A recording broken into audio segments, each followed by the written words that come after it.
What first drew you to advertising as a career choice? What drew me to advertising was actually, in a weird way, I had no choice.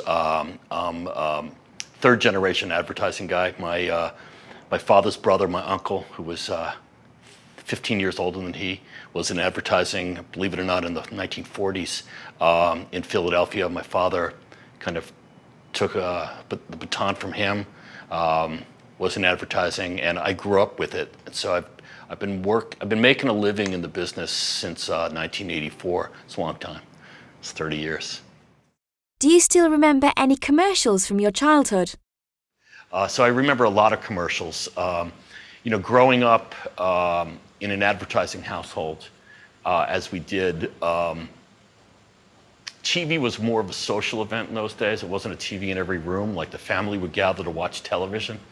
And we were told not to talk, during the commercials. We could talk during the shows. So I grew up kind of watching commercials. I remember a lot of commercials.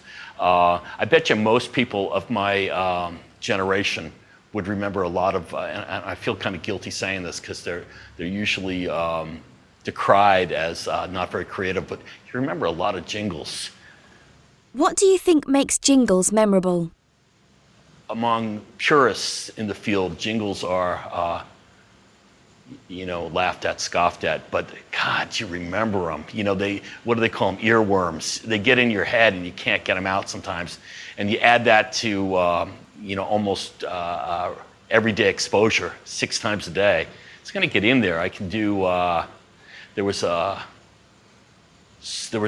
could sing one for you. There was a kid's hot cereal for children called EF4e. And it was an animated cartoon. It was very rudimentary. If you saw it today, you wouldn't believe it was like a national broadcast cartoon.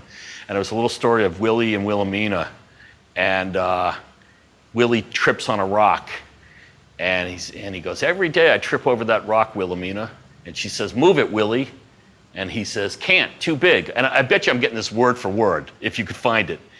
And she says, "I will." And he says, "Huh, you're a girl." And she picks it up. And then the jingle comes up and it goes, "Strong Wilhelmina eats her farina." Like I said, I probably heard that 500 times, maybe more when I was growing up, because it was every weekend for about 8 years.